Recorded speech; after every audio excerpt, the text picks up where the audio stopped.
I think we're on. Afternoon, everyone.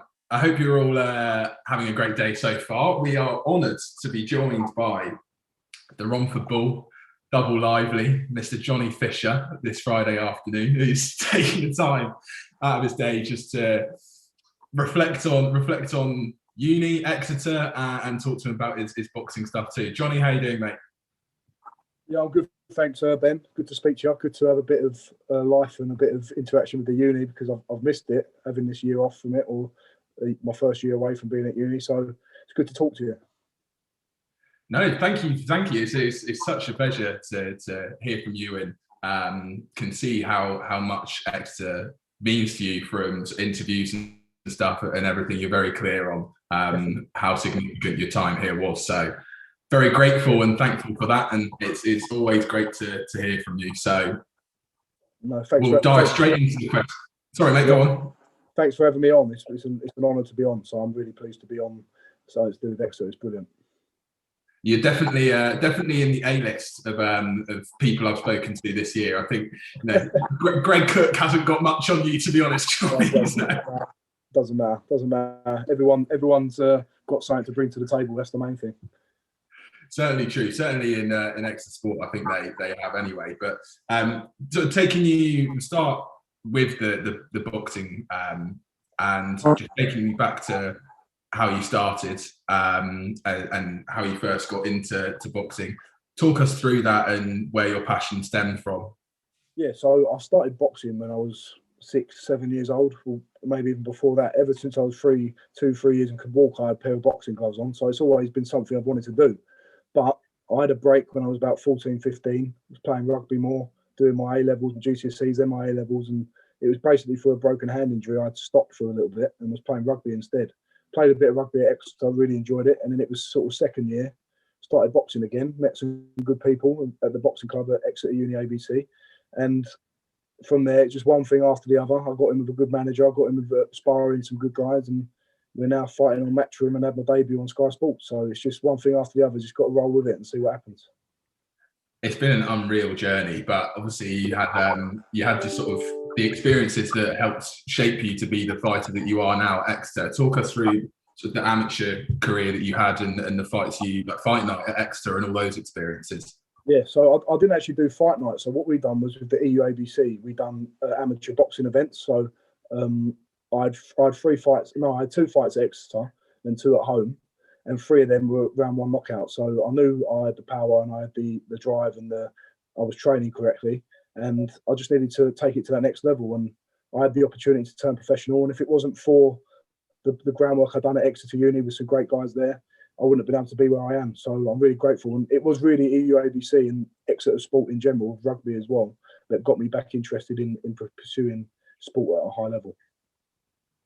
But I can imagine that those amateur fights were a world away from being in the bubble and that first professional fight. How was that experience of making your professional debut without fans? And do you think it actually played to your advantage? Because I think you really looked calm and composed when you were in the ring. Do you think that helped to some extent?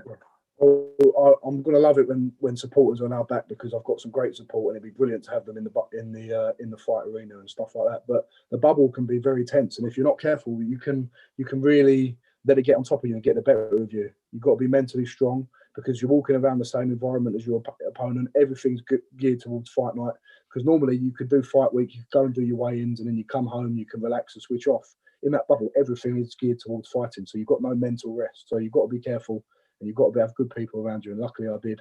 But when it came to fight night on the Saturday night, that was the most relaxed I've ever felt in terms of a fight. So I'm hoping that shows that I can deal with that pressure of the big stage on national TV and all around the world. So it's a good start. That's all it is, a good start, and we've got a lot more building to do.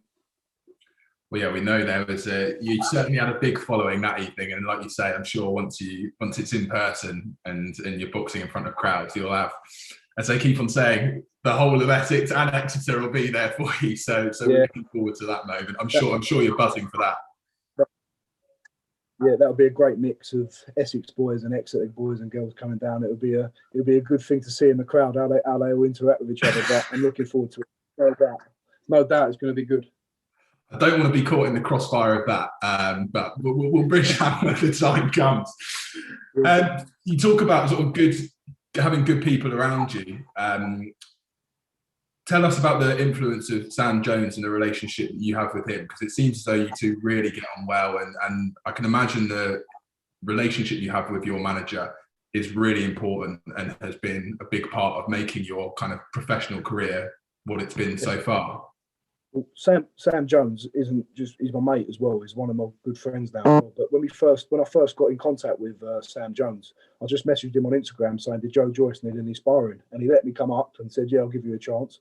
And from there, we didn't even want to turn professional until about summer last year. So we weren't even in discussions. We was just mates, and he was giving me a good chance to further my own career and my own prospects. So it's been like quite a natural, organic relationship that's built up over time, and we're just riding the wave and seeing how far we can go, and it seems to be getting better and better. So we've just got to keep pushing.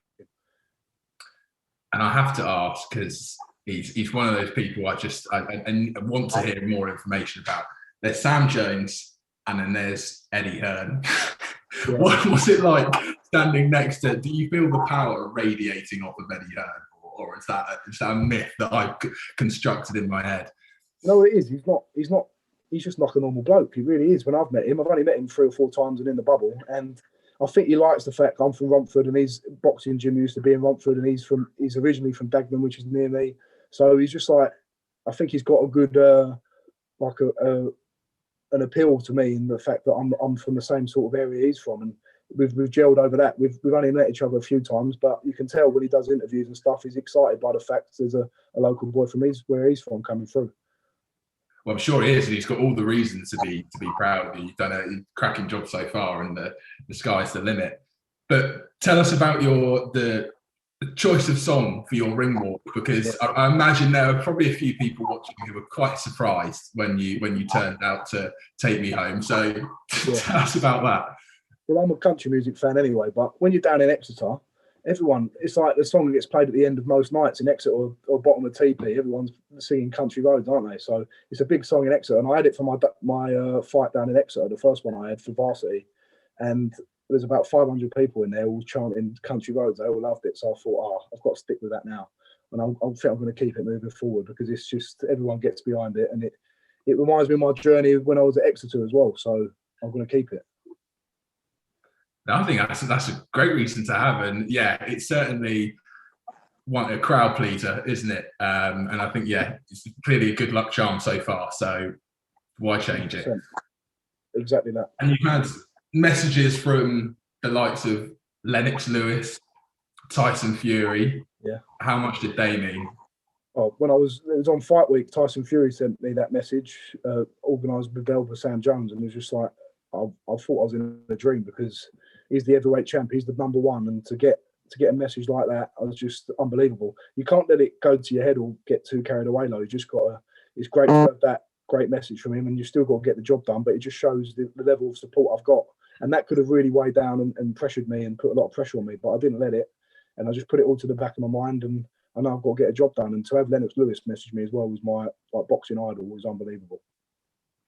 And when you were getting those messages, I know you talked a bit about like handling the pressure, but what was there anything you did just to sort of compose yourself and calm yourself down? Because I can imagine that week leading up to it, the messages must have been flooding into your inbox. Sort of what were you doing just to keep a lid on all your emotion at that point? Well, it was brilliant. I was really happy when Tyson, I was just laughing, like me, I was with my physio at the time, he was just laughing, like, oh my God, what is going on? Like, unbelievable. But talking about the messages getting through, it's great to have loads of messages through and people asking how you're feeling, what time's to fight, and all that sort of stuff. Yeah, it's great to have that, but if you're getting hundreds and hundreds of them coming through, you can grate you a little bit. So what I did after the weigh-in, just completely switched my phone off, turned my social media off, deleted Instagram, deleted Twitter, Facebook, everything. So I could just focus, and it's the best thing I could have done, because all it became was about me and the guy I was fighting and getting the job done on the Saturday night. Absolutely, it's very sensible as well, I would say. But I'm gonna put you on the spot, Johnny. If there was one message in the lead up to the fight, one word of wisdom or bit of advice that stood out more than any other, it doesn't have to be Lewis or Fury. what would that piece of advice, who did it come from? Well, it came from on the Saturday the morning, right? There's a guy called Richard Towers. I think he was European heavyweight champion, really good boxer himself, and he trains a guy that I've sparred before called Cash Ali, and he's been there, done it, and he's seen the journey that I've gone on. He's lived it, and he said to me, John, just remember when you go out there, just got to relax. And how many boys or women who've boxed on this stage before that you've boxed on? How many get to have that opportunity? Just enjoy it. The worst thing you can do, and the worst thing you can do in your career is worry and stress. You've done all the hard work, and now it's just time to express yourself. And that really lifted a big weight off my shoulders on that morning of the fight, and I think that really helped me relax. So I'm really grateful to Richard for giving me a little bit of advice. We was talking to fight for 5-10 minutes, and to hear it from someone who's been there and done it, it was great for me to hear just before. Absolutely, and I can imagine everything's taken off since the fight, and there's been interviews galore, and you've had different things to attend to. What's kind of been the most surreal or surprising thing that's come up since the fight, or person that's reached out to you?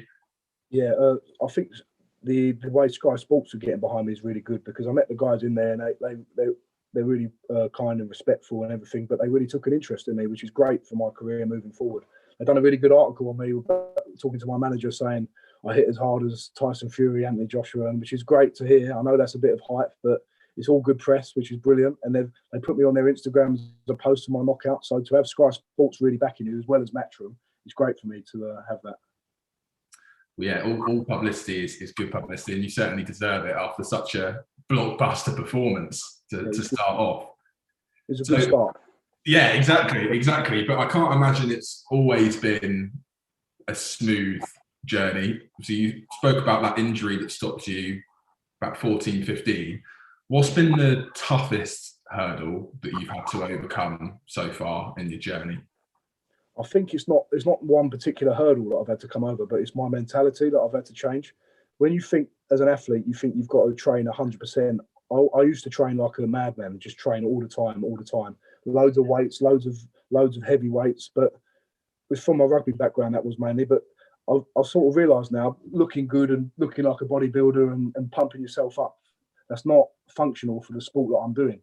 You look at a lot of boxers, most of them have got that little bit of suppleness, and it's about boxing training. I was doing 80% weights and strength training and 20% boxing.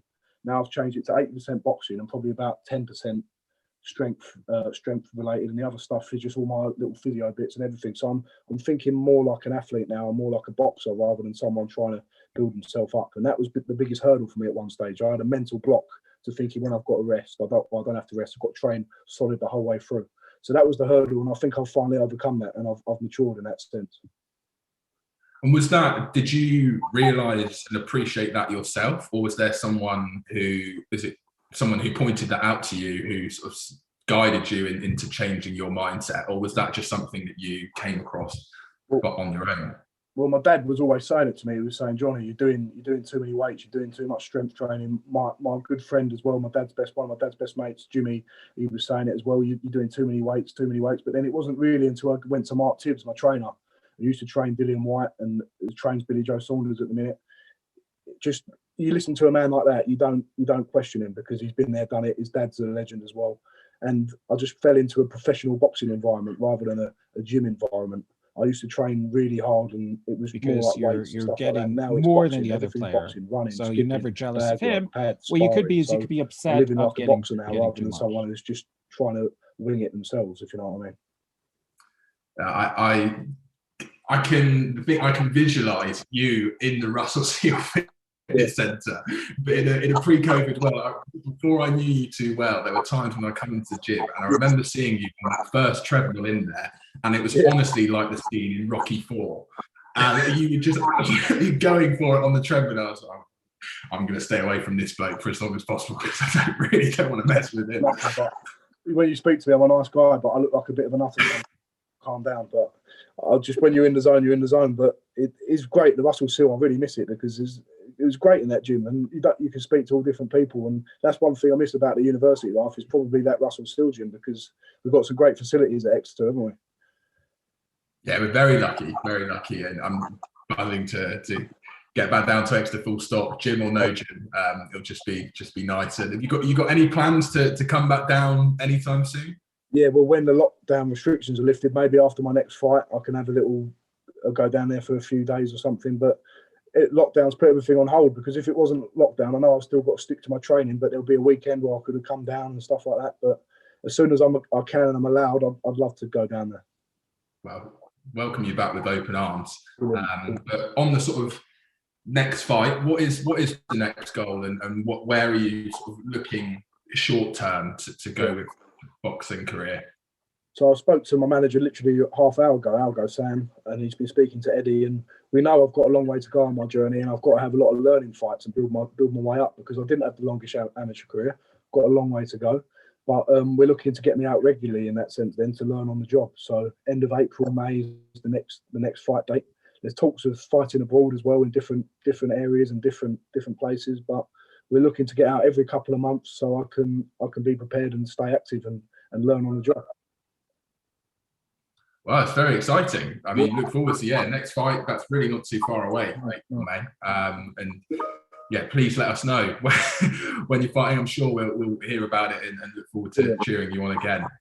Brilliant. But obviously, I know you're a very humble guy and very loyal and proud of where you come from. Tell us about your commitments at home and how you've had to balance those around your career. Yeah, so even when I was at university, I was going home every other weekend, or nearly every weekend. So I was missing out on some of the university life. Even when in second year, when I didn't even know what I was going to be doing. I was just boxing for a bit of fun, but I always stayed dedicated. So I wasn't the most sociable housemate. I done as much as I could, but I wasn't down drinking late in the evenings, and I was going to bed relatively early. And it was hard, but I still had a great time at Exeter Uni ABC, especially because there's didn't have to drink. A lot of people don't drink at that club, but you can still have a great time. I stayed at All Stars Sports Bar, and we went to Timepiece for a little bit, and I come home. So I had a brilliant time, but I didn't get to go I didn't go completely all the way some of the times with Timepiece and everything, which would have been brilliant to do. But who knows, one day we can return and we might be able to have a bit more of a party. Hopefully come the summer, we'll make up for lost time. But obviously, it's been a tough year for a lot of people, and everyone's had their own strategies and ways of coping with the events of the last year. Yeah. Is there one podcast or book, Johnny, that you've picked up since lockdown that you would highly recommend that the people watching, listening to this read and give it a go? Yeah. I don't watch podcasts that much, to be honest with you, but I watched something recently on Sky. It was Bruno versus Tyson. And Frank Bruno's an example of a boxer who might not be the most talented, but he works very, very hard, and he's very humble as well. And he gives his best at everything he does. So I think if you can carry that mentality through, especially in the situation we're in now, you work with the best of what you've got, and you give your all, then there's no questions, there's nothing to worry about, because if you give your best and you try the best you've got, then there's no regrets. And I think that's a lot you can learn from Frank Bruno. And he was one of the best in the world, but he's probably just off of that Mike Tyson level and Lennox Lewis level. So there's someone I really look up to as well. So his attitude is everything, and he trained really hard. And I think if you can bring that into any aspect of life with this sort of training method and everything. So listen to him, watch that. I'd very, very highly recommend that. And just listening to you, then I'm gonna have to maybe put you on the spot again and ask you, Fury or Joshua? Yeah, I get this question a lot. This has become more of a difficult question in the last couple of weeks, because both camps want me for sparring for when they fight. So it's going to be difficult. Please don't let the Exeter sport be responsible for screwing up your sparring chances, Johnny. I've always been a Tyson Fury fan, and I always will be. And I think he's the man to beat, and I always say that. But if he's not on his game, Anthony Joshua is on that level as well. I just think Fury's all-round ability probably shades him a little bit, because he's beat the man. He beat Klitschko back in 2015, and he's beat Deontay Wilder twice. And in my opinion, I know the first one was a draw, but we all saw he won that. But Joshua trains harder than anyone, disciplined, focused, true champion. So if Fury's not on his game, I really can't see how it goes, because I don't know what sort of Tyson Fury is going to turn up. I'm a Fury fan. I also have massive respect for Joshua, so I couldn't really call. If I was to call it, I'd say Fury, but just. Well, we'll wait and see. We'll wait and Yeah. see. I'm good on you for answering that. I really would have taken offence if you sat on the fence there. I sit on the fence all the time. It's too difficult to sit on the fence too many times. I'll let you sort that one out with AJ privately. Yeah. That might be a bit angry now. Bloody hell. And then last few questions, mate. Just now reflecting on Exeter and away from the boxing for a moment. What is your favourite Exeter memory? I take it it's not a cheerleading Exeter Emeralds Bring a Boy event. Yeah, well, it may be. We weren't the best at that, was we? Well, we were all right. We did our best, but I don't think we've got a career in cheerleading coming up. But I think having my debut fight at Exeter was brilliant. It was a brilliant night because I had my family come down and a lot of family and friends, and all the rugby boys were out supporting me as well. And that's when I thought I really got the bug for, this is what I want to do with my life now. I want to give boxing a good go. So that was a brilliant memory. But I've got so many good memories playing rugby, going to all these different places over Wales and the West Country with the boys. Great memories training in the UABC, just everything about uni life. I think the first year, and then it got better every year. Second year, then third year, it was just, I've met some great people, and I'm really grateful for the people that I've met. It is a special place. I think you can only start to appreciate that once you take a step back and you're not there so much and you're not surrounded by those people. Like just walking through the gym and the amount of people you socialise with there, you can miss it, can't you? You take it for granted. You do take it for granted when you're there. Especially me. I had a very, very short last year because I went to Vegas to train with Joe Joyce, and before that I was going back every other weekend to train. So you do really take it for granted. You think you've got loads of time. So my advice to anyone who's there, you just got to throw yourself involved and get involved in uni because it flies by. Wise words. And do you have a favourite year at uni? Is there one that stands out? I mean, probably the final year, maybe not so, or maybe it was because of Vegas. I don't know. The final year was great, but looking back and thinking about this question, I think second year was the best year because that was like when everything was changing. I was playing rugby still, so I was still doing that, and then the boxing was just taking off, and there was no pressure with it. I was just enjoying it, and we was getting more and more of a buzz around the boxing, and I had a full year there. Do you know what I mean? When I was in third year, I missed out, and we all missed out on the last little bit of summer and everything. So that's one thing I do regret. I've still got my tickets here actually to Exeter Garden Ball. I'm waiting for that to come back on, the Charles Garden Ball, and my hijack ticket. So I'm waiting to get back, but I can't wait. No, yeah, I think we're all so anticipating those events greatly, and just can't wait for a chance to see each other, hug each other again. It'll be a great day. But I think this is an important question to ask you. If you were to give a piece of advice to someone who was about to embark on their Exeter journey, they just finished their A levels, had a pretty tough last 2 years at school with all of those end of school events and A levels not happening because of the pandemic, what would you say to that individual about to go to Exeter and have an incredible 3 years? Well, one of my assistant trainers, Steve Andrews, said a good thing about me, really, which has helped me get to where I am, and I've got a long way to go. But he said, you say yes to a lot of things, like opportunities, and I think that's a good piece of advice for people. Sorry, Ben, I lost you there. Can you hear me? That's all right, mate. Yeah, we got you back. Yeah. Sorry, someone was ringing me. That's all. Tom Skinner, Tom Skinner was ringing me. But my piece of advice for Exeter students would be, if you've got opportunities, especially after everything that's happened, you've got to say yes, and that's how you get on in life. You say yes to people, and you give something a go, and you never know where you're going to end up. So when you're out and about and you see people on Forum Hill and they ask you about if you want to do this in Freshers Week and everything, say yes. And then if you don't like it, you don't like it. But if you never try it, you'll never know. I think everyone will be so willing to throw themselves into anything after this year as well. So just make the most of it. There are so many opportunities at Exeter in particular to get involved in. Don't let them pass you by. I'm sure you'd agree with that. Yeah, 100%. Don't let anything pass you by. First year, second year, third year, throw yourself into everything. Try something different every year, and you'll find out what you want eventually. Perfect. Well, Final question, mate, and I know we need to let you go because you've got Tom Skinner to attend to, and I'm sure Anthony Joshua has already sent you a few aggressive messages as well. So you've been invited, Johnny, to your own Green Army Last Supper, and you can invite 5 dinner guests, dead or alive, fact or fiction, to join you for this one-off event, and you've also got to choose a destination in Exeter to hold your event. I'll hand over to you. Right, that is a difficult question, very difficult. But it's got to be the venue, and then we go to timepiece after that if we wanted to. But obviously we have my idol there, Lennox Lewis. He's going to be there.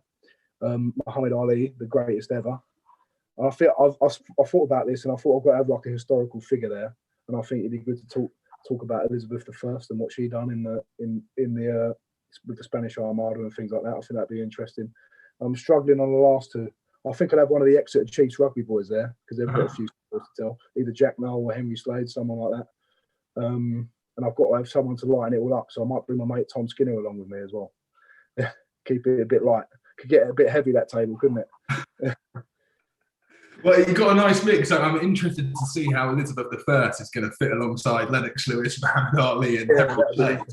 Yeah, and then Tom Skinner trying to sell people some mattresses and pillows along with it. I'd love to be a fly on the wall at that event, that's for sure. But Johnny, that rounds up the questions I've got for you today. I just want to reiterate how thankful I am for you taking the time to join us, and also just to say, I'm sure I speak on behalf of everyone, how much of a credit you've been to the university, to Exeter Sport, to boxing, to rugby. Always conduct yourself with the utmost respect in interviews. Everyone that you've come across and that we've sort of seen you within the public eye, you've always been true to yourself and been who you are, and always been polite and respectful and just so welcoming. So keep on doing what you're doing, mate, and we're so proud of you and look forward to seeing where the future takes you. Ben, thanks very much for that, and that's very true. Look, I'll keep trying my best to represent the university as best I can, and I'll never have an ego or anything like that, and I've got a long way to go, and I'm just staying true to myself and seeing how far I can go, and that's what I'll keep saying to people, and hopefully people can resonate with that message. Top stuff. Cheers, we'll leave Ben. it there. Thank you, mate. Thanks a lot, Ben. I'll speak to you soon, mate. Hopefully see you soon. Cheers, guys. Cheers, mate. Bye.